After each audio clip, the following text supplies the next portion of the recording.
Allah itu maha baik banget. Ada banyak orang, bahkan mungkin kita, ngerasa bahwa kita itu kurang beruntung dibandingkan orang lain. Ngerasa bahwa kayaknya Allah nggak adil sama kita, karena kita melihat orang lain mendapatkan banyak nikmat, sedangkan kita nggak.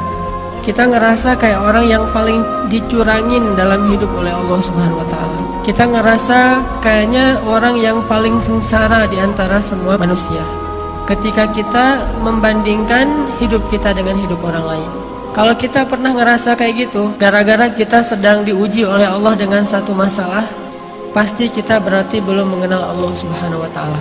Ada orang yang diuji mungkin dengan ujian fisik, dan kadang-kadang itu bukan ujian sebetulnya. Dia aja yang tidak mampu bersyukur atas nikmat fisik yang Allah berikan. Dia ngerasa warna kulitnya adalah ujian.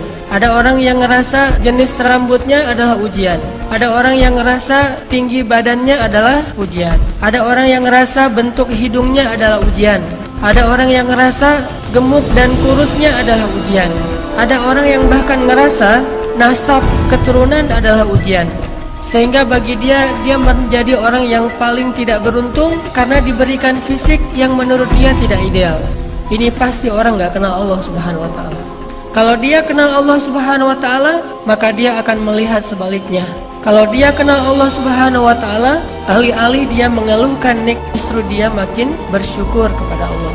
Ada juga orang yang merasa dirinya paling menderita karena melihat dirinya orang yang paling tidak beruntung dalam urusan harta. Dia menilai orang lain lebih beruntung karena gajinya lebih besar, karena diberikan nafkah oleh suaminya lebih banyak, karena kendaraannya lebih baik, karena rumahnya lebih luas, karena tempat kerjanya itu lebih bergengsi, karena titel dan gelar-gelarnya itu lebih tinggi. Sehingga dia merasa karena hartanya terbatas, menjadi orang yang paling sengsara di muka bumi.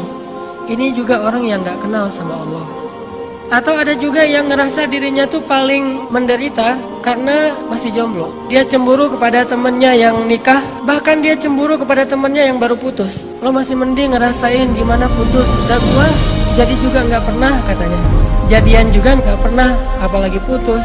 Ada banyak banget hal yang dikeluhkan oleh manusia untuk dia ngerasa pantas menyebut dirinya itu sebagai orang yang paling sengsara.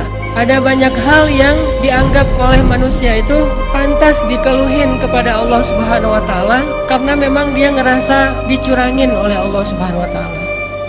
Ada dua nikmat yang diberikan Allah, yang nikmat ini khusus hanya diberikan oleh Allah kepada hamba-hamba yang Allah cintai. Dua nikmat itu adalah qalban syakiran wa lisanan dzakiran. Nikmat hati yang selalu mampu bersyukur dan nikmat lisan yang selalu mampu berzikir. Bukankah kita banyak melihat orang kafir yang sehat walafiat? Bukankah kita banyak melihat orang kafir yang keliling dunia sukses secara bisnis? Produk-produknya ada di seluruh dunia. Bukankah kita melihat orang kafir itu sukses dalam karir-karirnya? Allah berikan nikmat itu kepada orang mukmin dan kepada yang tidak mukmin sekalipun. Karena nikmat itu nikmat murah, Allah berikan kepada siapa saja. Sehingga itu bukan ciri bahwa seseorang itu dicintai oleh Allah. Sehingga kita menilai diri kita menjadi orang yang kurang beruntung karena kita tidak diberikan nikmat yang Allah berikan kepada orang kafir. Sehingga kita menjadi orang yang kurang beruntung karena harta kita sedikit, dan orang kafir lebih beruntung karena hartanya berlimpah. Makanya saya bilang di awal, pasti dia gak kenal Allah Subhanahu wa Ta'ala. Dia gak ngerti Allah Subhanahu wa Ta'ala. Seandainya dia mengerti, maka dia akan bersyukur kepada Allah dan tidak akan berhenti untuk memuji Allah Subhanahu wa Ta'ala.